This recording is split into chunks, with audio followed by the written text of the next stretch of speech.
Okay, now you see I have cleaned off, as I've said, everything except ratio and proportion, convert fractions to decimals, which we just did one.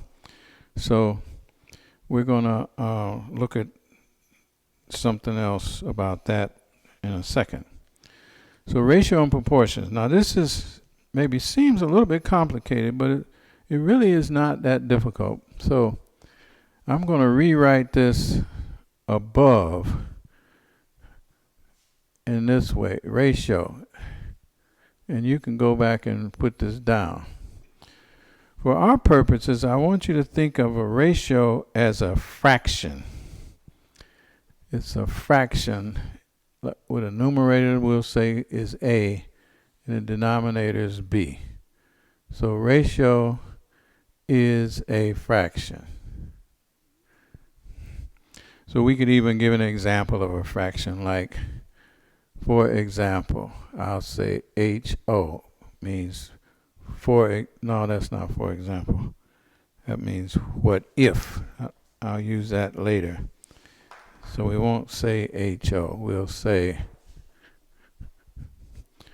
for example, we usually write like this.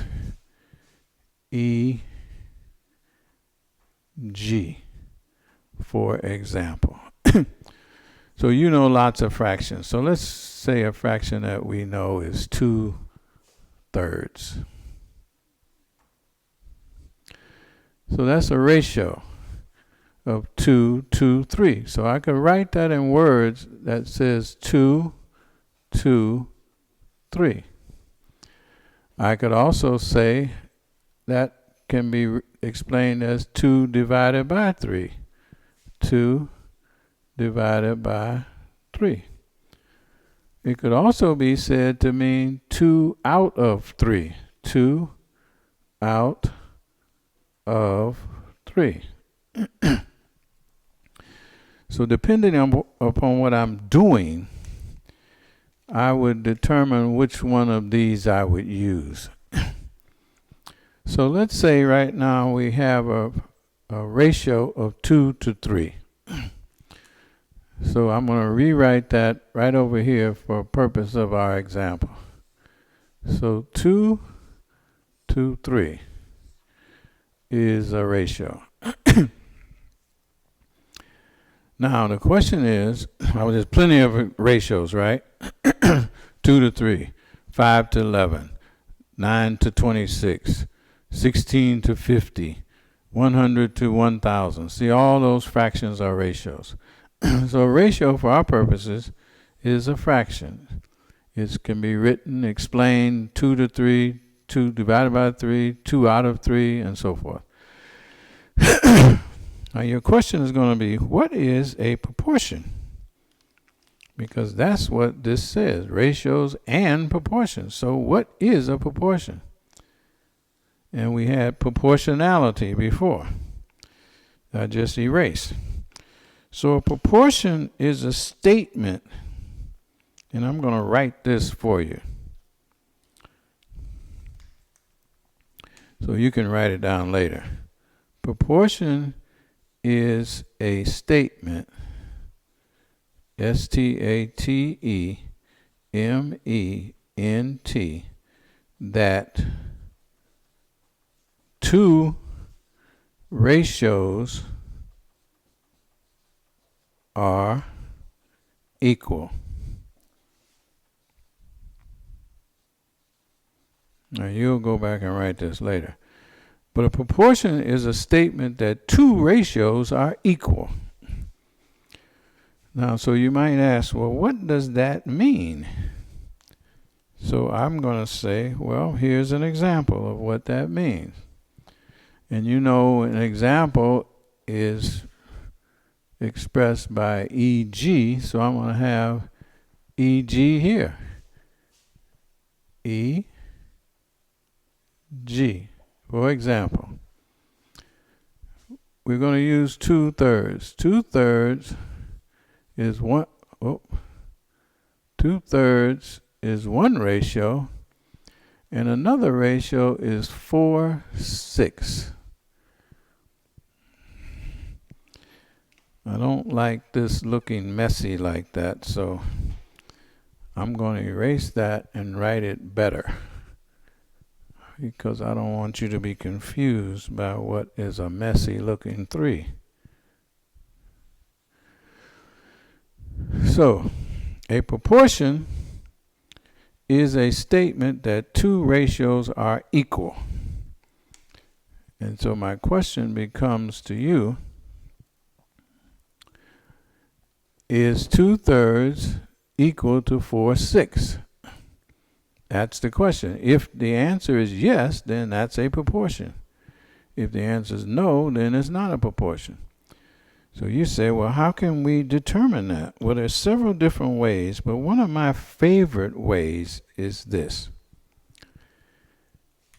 If 2/3 as one ratio, I'm going to say ratio number 1, is equal to ratio number 2, if that is a true statement, then the product of the numerator of ratio 1 and the denominator of ratio 2 will be the same as the product of the denominator of ratio 1 and the numerator of ratio 2.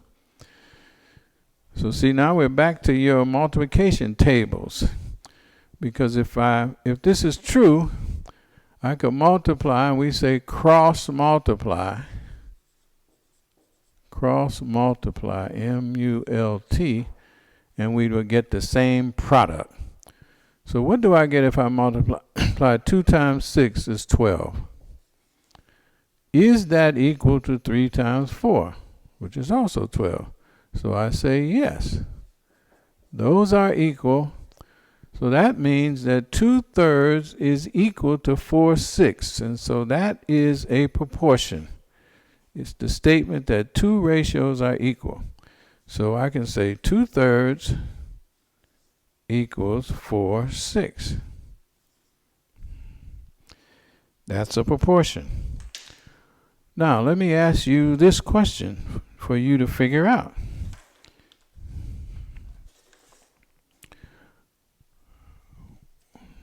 I'm going to erase that 2 to give us just a little more board space.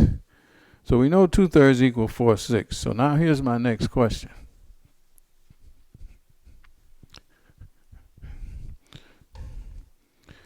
Does 2/3 equal, I'm going to put a question mark there, 5/11? Are those two ratios equal? And if they are equal, that's a proportion. If they're not equal, it's not a proportion. So is that a proportion? And you say to me, well, if it is a proportion, I know that 2 times 11 has to be the same product as 3 times 5. So I say again, are these two ratios equal? You say no. I say, why not? You say, well, because 5 times 3 is 15, and 2 times 11 is 22. So those are not equal. So this is not a proportion. So now if I gave you a long list of possible potential proportions, you could figure out which ones really are and which ones are not. So then you would have no trouble. And that's part of what we will do initially. Then we will have more work into better understanding how to use ratios and proportions to do a lot of other things. But that comes after we figure out that we understand this basic concept. Now I'm going to go to convert fractions to decimals. I'm going to pause this tape one more time, clean off everything except the last number 4, convert fractions to decimals. And then we'll do that, and then we'll stop. Okay. Now you can see I've cleaned off the board except for rewriting convert fractions to decimals and back. Now the and back wasn't part of the listing on Study Island, but I know the problems will include things that say and back, or they mean and back. So we've already done, we know that convert means to change. Convert means to change into something else. So let me put this down so you'll know this word. Convert means change.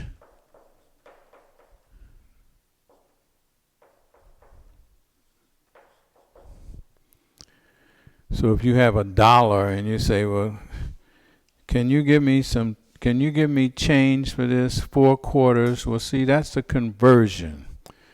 You're trying to convert the paper dollar into 4 coins so you can get something out of a vending machine that only takes quarters.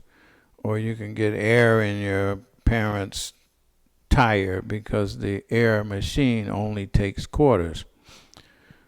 So convert means to change into another form.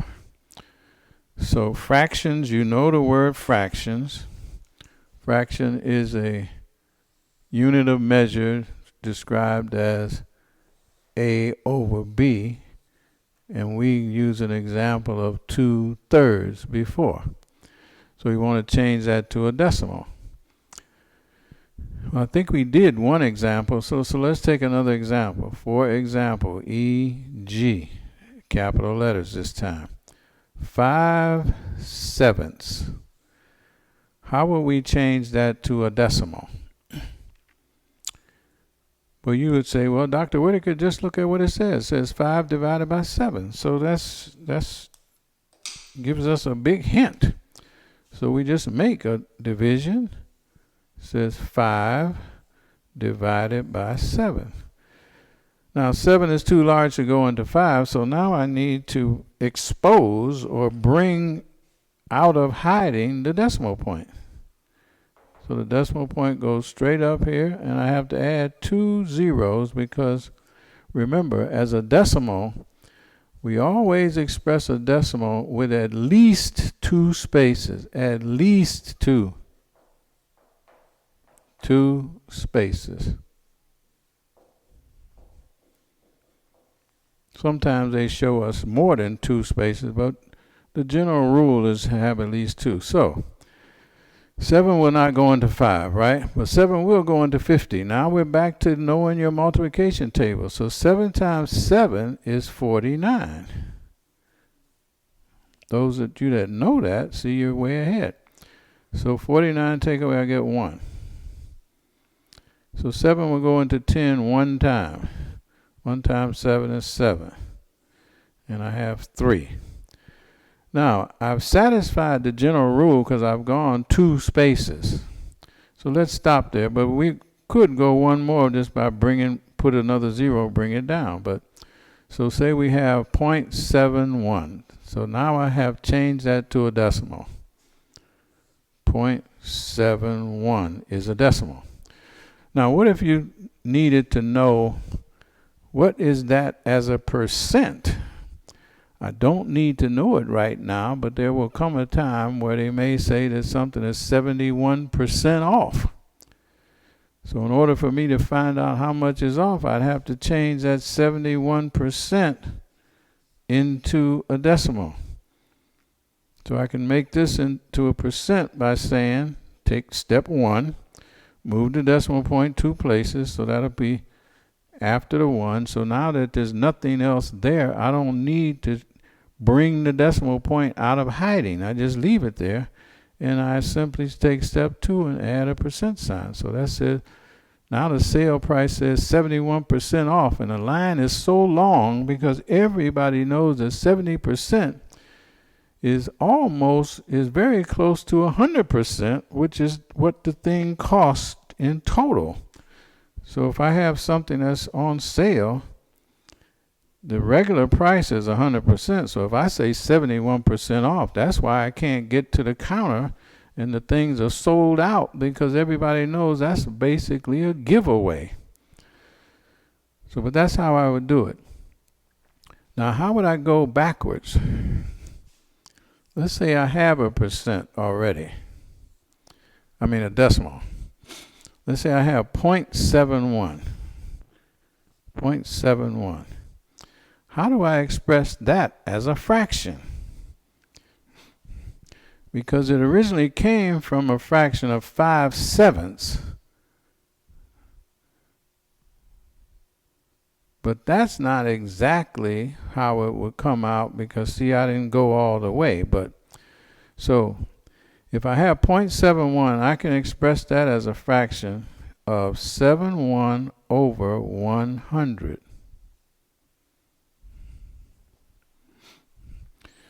So given the decimal points I have, the fraction using 100 will be the number 1 and 1 0 for each letter number I have there. Now that sounds confusing, but if it was like this, if I had 0.7, see, that would be 7 over 10. Because I need the number 1 and there's only one digit, so I need 1 0 for that digit. I need 2 zeros for these 2 digits. So if we had 0.714, you would say, now I got it. That would be 714 over 1 and 3 zeros. Because I need a 0 for each one of these digits.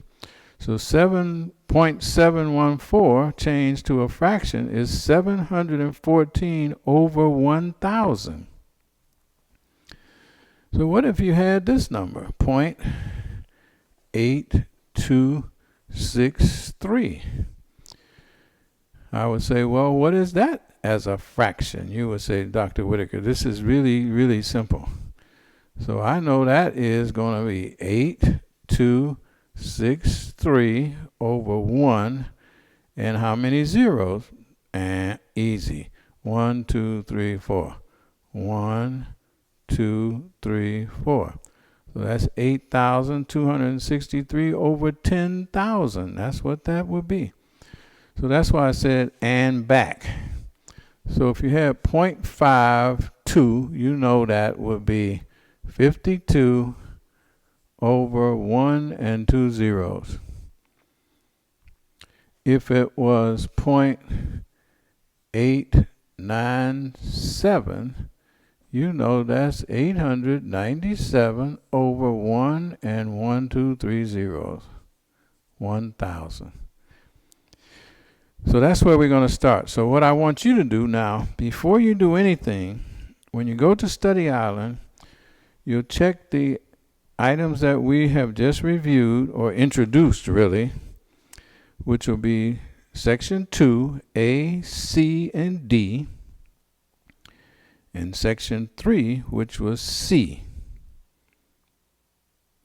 And you're going to look on those areas, and if there's any lesson that's a video, look at the video first before you start the work, because the video will give you another way of reinforcing what we've talked about. And I'm going to get this up on my YouTube channel, so it'll be there for you as early as tomorrow. So study hard.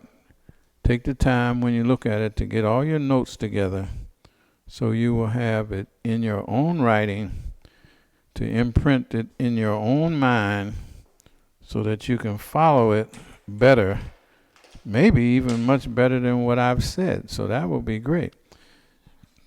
So I will move on to the next preparation. Thanks so much. And I think the next thing we're going to do, I believe I'll introduce circles, angles, area, and surface area, and volume. There's a lot of concepts there. So we will do the basic introduction, and that will be lesson 3. Then we'll come back, and we're going to get all these things done, because I want you to be very well prepared conceptually and also know the mathematics of doing things. So it's going to be just fine. So I will see you on the next video. Bye-bye.